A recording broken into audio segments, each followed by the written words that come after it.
Donc, petit détail que je vous montre, vous n'êtes pas obligé de le faire. Je suis dans le gabarit A.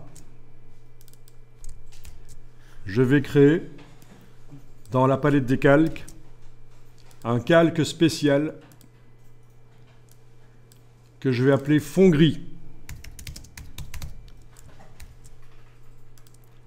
Dans ce calque fond gris, qui est en dessous de tout, je vais tracer un rectangle, même en débordant au-delà des pages, un rectangle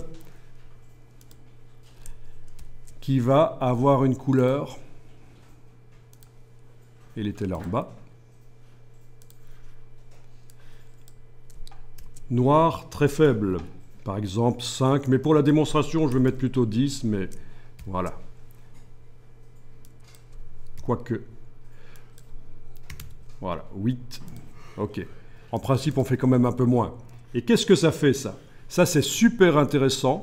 Quand vous regardez une page qui a des images, vos images vont apparaître davantage dynamiques. Qu'est-ce qui se passe en fait?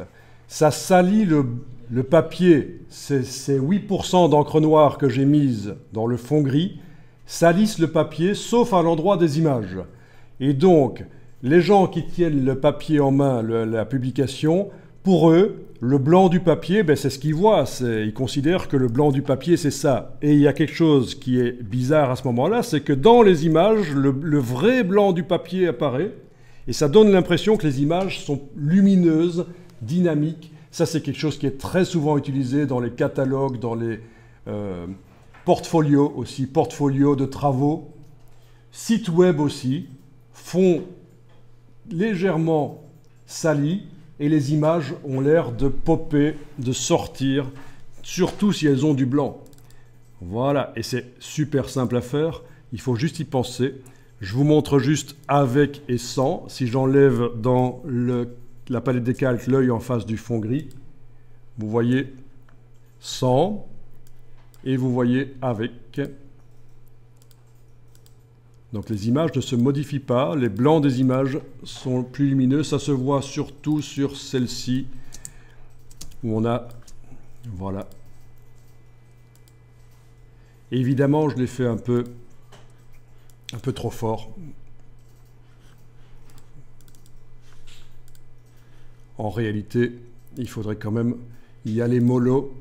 Ceci dit, dans des catalogues de photographes, du fond gris vraiment visible, où ça se voit que c'est un fond gris léger, ça se fait. En plus, ça fait référence aux photographes, tout ce qui est gris. Voilà. Peut-être que juste 4% de noir, ça suffit pour amener ce côté intéressant. Sauvegarder le document.